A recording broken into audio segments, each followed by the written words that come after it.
Do you know the second law of motion? Can we write this in this way also? And what is P? What is P? If net force is zero, then अगर net force zero है तो इसका मतलब dp by dt is also equal to zero. Does it mean like that? It means, what can I conclude from this?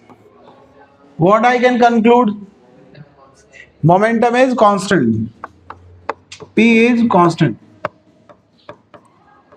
पूरे physics में एक तो linear momentum conservation और एक एंगुलर मोमेंटम कंजर्वेशन, इतने इंपॉर्टेंट टॉपिक है कि तुमको हमेशा काम आएंगे इन ऑल चैप्टर्स. कहीं भी चले जाना कुछ ना कुछ मिलेगा ही उससे रिलेटेड. केमिस्ट्री चले जाना, केमिस्ट्री का याद है h/2 n टाइम्स h/2 याद है. एंगुलर मोमेंटम कंजर्वेशन, उसके बिना तो बोहर मॉडल ही नहीं है. उसके बिना तो बोहर मॉडल है ही नहीं, पॉसिबल ही नहीं है बोहर मॉडल. समझ में आ रहा है या नहीं? तो सबको ये बात याद रखनी है, दो चीजें याद रखनी है बस, और दोनों ही बहुत आसान है. ठीक है, क्या है देखो ध्यान से. ये क्या है? ये कंडीशन है कंजर्वेशन ऑफ लीनियर मोमेंटम. आज याद कर लो भैया, ठीक है, बहुत जरूरी है. फिजिक्स के स्टूडेंट को कंजर्वेशन ऑफ लीनियर मोमेंटम हमेशा याद रहना चाहिए. उसका मतलब क्या है? ठीक है, क्या मतलब है भाई? एफ नेट कितना होना चाहिए? अच्छा, एफ नेट जीरो होने का मतलब यह है कि फोर्स नहीं लग रहा. क्या ये नेसेसरी है कि फोर्स नहीं लग रहा? अब जो मैं बात बोल रहा हूं वो भी तुम्हें याद रहनी चाहिए. It should be in your mind. So does it mean that no force is acting always? No. क्या मतलब हो सकता है इसका? Two means will be there. One thing is no force is acting, may be possible. No force is acting, net force is zero. But may be forces are also acting, but they are equal and opposite. They are equal and opposite. So net force becomes zero. तब भी net force कितना हो जाएगा? समझ में आया या नहीं? तो क्या अपने दिमाग में दो एग्जांपल सोच सकते हो? एनी टू एग्जांपल्स सोचो. एक जगह जहां फोर्स लग ही नहीं रहा हो, इसी क्लासरूम में सोचो ऐसा कोई चीज जिसके ऊपर फोर्स ही नहीं लग रहा. अभी नेट फोर्स जीरो है. टेबल के ऊपर कोई फोर्स लग रहा है क्या? ग्रेविटी लग रहा है भाई, लग रहा है ना ग्रेविटी, लेकिन उसका रिएक्शन भी लग रहा है, नॉर्मल रिएक्शन ऊपर लग रहा है. That's why it is balanced force. समझ में आया? क्या है? Balance force. एक और चीज ये बताओ, इस डायरेक्शन में टेबल के ऊपर कोई फोर्स लग रहा है क्या? In this direction, horizontal direction. तो बताओ इस डायरेक्शन में नेट फोर्स कितना है? जीरो. कोई फोर्स लग रहा है क्या? नहीं लग रहा. तो ये केस हो गया कब? When no force is acting, object is not moving sideways. ठीक है, और ये टेबल यहीं पे रुका हुआ है, ऊपर और नीचे भी नहीं जा रहा है, लेकिन ऊपर नीचे क्या है? Balanced forces are acting. तो एक ही एग्जांपल से दोनों हो गए. बोलो समझ में आया या नहीं? कितने केस हो सकते हैं when conservation is there? Two. One is net force is zero, that means no force is acting on the object. One case. Case number two, when forces are acting but they are equal and. Convert करो भाई. मैं देखो ये पूरा chapter मैं ऐसे ही पढ़ा रहा हूं तुम लोगों को. कैसे पढ़ा रहा हूं? कि same thing is here, you have to convert it into rotational motion. जरा रोटेशनल मोशन में कन्वर्ट करना. तो in rotational motion what should I write? तुम बताओ, क्या लिखूं मैं? बताओ what should I write? Conservation of angular momentum. The quantity which is linear momentum in linear motion, that quantity becomes angular momentum. What is it? Angular momentum. Is that clear everyone? And what is the symbol for angular momentum? L. Is that okay? समझ में आ गया सबको? जल्दी बताइए. So now convert the formula. Write the formula here. बताओ क्या formula होता है? फोर्स क्या बन जाता है बताओ? Force becomes torque. Force becomes and momentum becomes, linear momentum becomes angular momentum. Is that the same equation? समझ में आ गया? अब बताओ, if net torque is zero, फिर से नेट टॉर्क के अंदर कितनी बातें होंगी? दो. कौन सी? पहला, no torque is acting, no either no torque is acting, no torque is acting. और दूसरा पॉइंट क्या होगा? Torque is acting, torques are acting but they are balanced, but they are balanced torque. अब बताइए समझ में आया? देन अगर ये चीज है, so then what should I write? Then dl by dt becomes 0। क्या हो जाएगा? अरे ये साइड 0 अगर हो जाए तो ये साइड क्या होगी? ये भी तो 0 ही होगी। इज दैट ओके और not? If this is 0, this is also 0। Is that okay everyone? चलिए, if it is okay, if it is okay then tell me, if it is 0 then tell me what is l? What is l? Constant. Is there any difference? बताओ। मतलब जो एक concept है, concept में कोई difference है? हाँ, values में, नंबर्स में डिफरेंस है, बट वैसे कोई डिफरेंस है? जरा देख के बताओ। पक्का कोई डिफरेंस नहीं है? ठीक है। अब जरा एंगुलर मोमेंटम और मैंने एक रिलेशन करवाया होगा एंगुलर मोमेंटम और मोमेंट ऑफ इनर्शिया में। देखो जरा पीछे करवाया या नहीं करवाया? नहीं तो करवा देते हैं, उसके बाद आगे चलते हैं। क्या सबको याद रहेगा? ऐसे यहां पे भी दो क्वांटिटीज है। देखो बेटा, यहां पे भी दो चीजें होंगी। पहला, either no force is acting, no force is acting. और दूसरा नंबर बताओ, दूसरा नंबर बोलो, और दूसरा नंबर बोलो। क्या बोले बताओ? देखो ध्यान से देखना, मैंने लिखा यहां पे torque, no torque is acting, और यहां पे क्या लिखा? लीनियर मोशन है तो फोर्स। अब जरा बताओ दूसरे में और करके बताओ। हाँ, force is acting, forces are acting, forces are acting but they are balanced, but they are balance. का मतलब सबको पता है ना क्या होता है? Do you know what is balanced means? Equal and opposite forces, equal and opposite forces are acting. Is there any doubt in it? Conservation of momentum का स्टेटमेंट कोई लिख पाएगा क्या?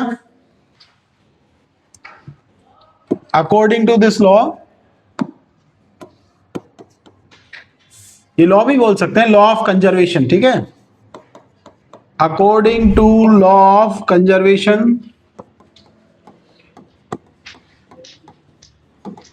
conservation of momentum, angular momentum I should write, angular momentum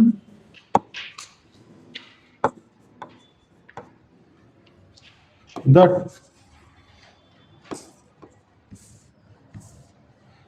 total angular momentum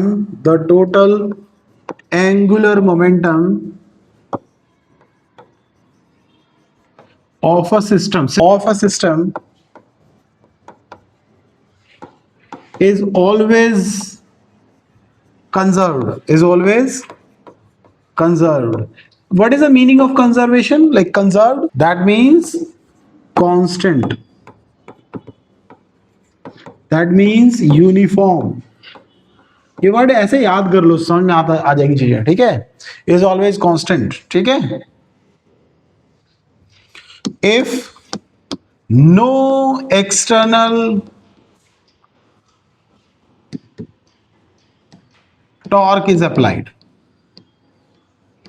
अगर हम external torque, इसमें एक और चीज ऐड कर देते हैं, if no net external torque is applied, relation between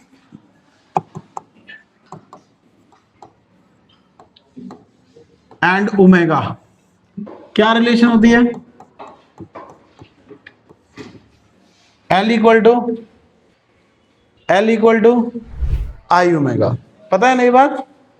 ठीक है। और कैसे प्रूफ किया था हमने? मैं पहले ही ऑलरेडी बता चुका हूं किस तरह से तुमको करना है, कि सब L का वैल्यू रखो, जैसे मैंने कराया। I think we have done this, है ना? नहीं, पहले मैंने टॉर्क का करा tau is equal to I alpha, उसके बाद मैंने बोला L का कर लीजिए, L equal to I omega, ठीक है? L equal to I omega बता दिया था मैंने। चलिए, now torque is zero, if net torque is zero, then इसका मतलब होगा tau is 0, then L equal to constant. If L is equals to constant means in two cases, in two situations, for a same thing, two situations, L1 must be equal to L2. Like for some time L1 is there momentum, the next time L2 will be there. It can be possible. How it can be possible? By changing the velocity omega. By changing the moment of inertia, is that okay everyone or not? क्या chemistry में नहीं करते P1V1 equal to P2V2? पढ़ा है क्या? अरे PV equal to constant, कौन सा रूल है? PV इक्वल टू कॉन्स्टेंट पढ़ा है या नहीं? PV इक्वल टू कॉन्स्टेंट है या नहीं है बताओ? फिर अगर दो सिचुएशन है तो P1V1 इक्वल टू P2V2 कर सकते हैं या नहीं? तो सेम तो किया दो situation, I1 omega 1 equal to I2 omega 2. In one situation I1 is there, omega 1 is there. In another situation I1 is the I2, मैंने गलती से लिख दिया, I2 is there, omega 2 is there. I2 omega 2 change कर लो, I2 omega 2. सही है? समझ में आ गया इतना? अब देखो ये है क्या? I क्या है भाई? I का नाम बताओ, I का नाम बताओ जल्दी. Moment of inertia. एक स्फीयर है जिसका रेडियस हम चेंज कर सकते हैं, रेडियस वी कैन चेंज. ठीक है? by pulling this thread.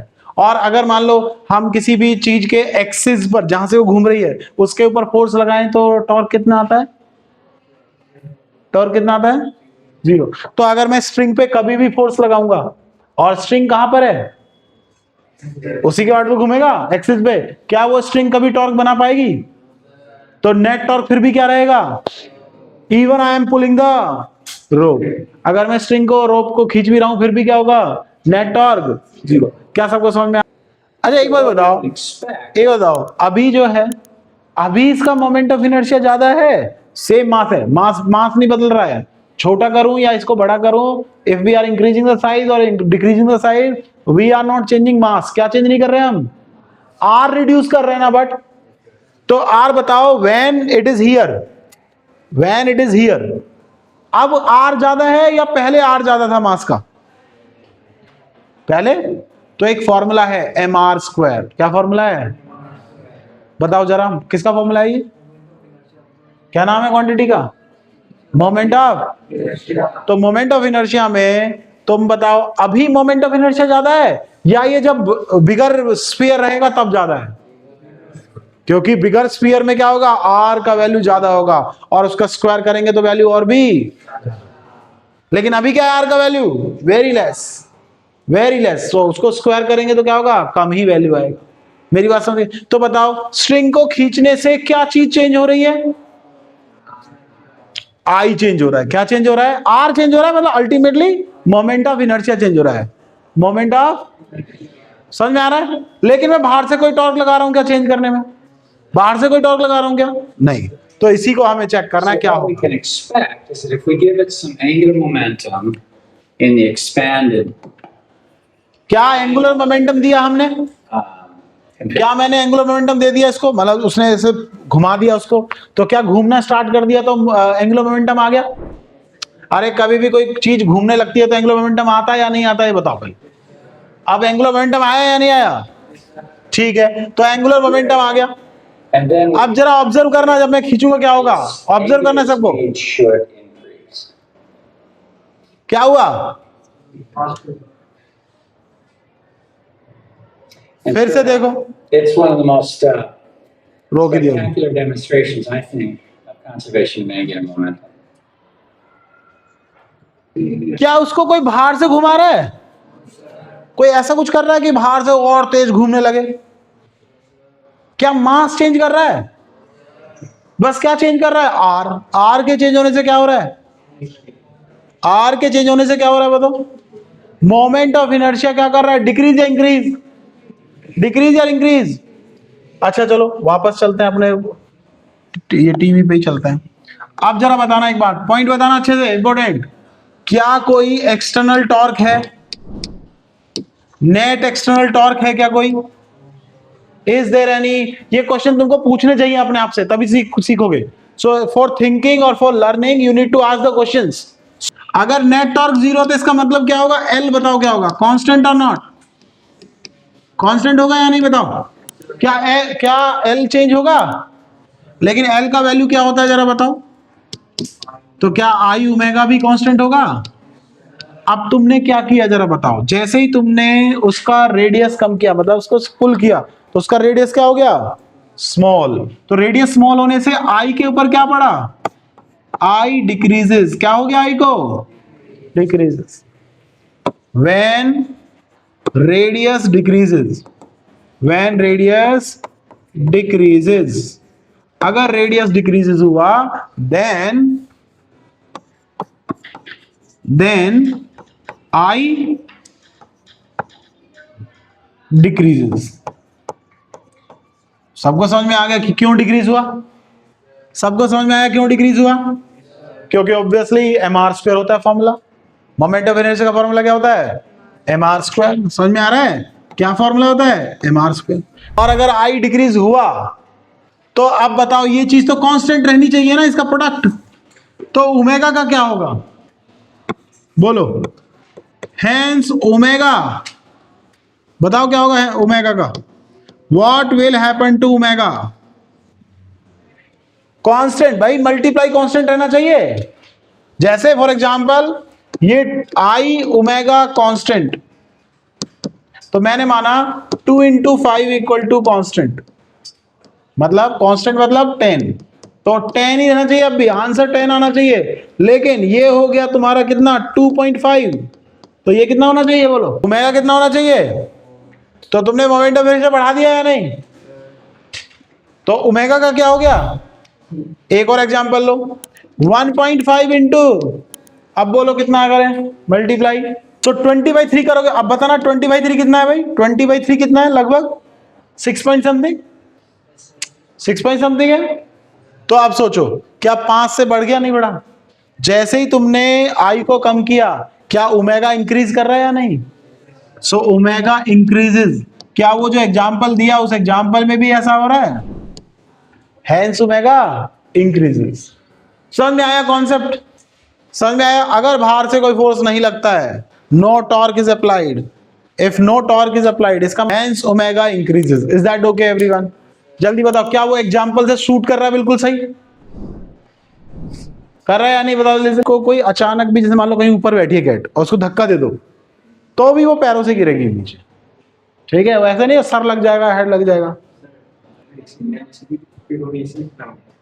तभी भी खड़ा होता है वो. वही बोल रहा हूं. तो उसको कभी करो, उसका बॉडी में ही मूवमेंट ऐसा है. ये देखो, जब ये कूदती है ना, तो ऐसे एक साइड उसका दूसरी तरफ घूमता है, एक साइड दूसरी तरफ घूमता है. Next, he fully twists his front legs, whilst his rear turns in the opposite direction. To complete the turn, he twists his rear legs whilst his front turns in the opposite direction. Once again, he arches his back to reduce the force of impact. But In here has had the excellent idea of jumping on top of the door. Nowhere else to go now. What about the door frame? ये देखो, एकदम perfect landing होती है. Muffin turned his body, saving his neck and his dignity with a perfect 4-tumble Tabitha. Even with a bag on her head, instinct kicked in and she managed to perform the perfect mid-air pirouette.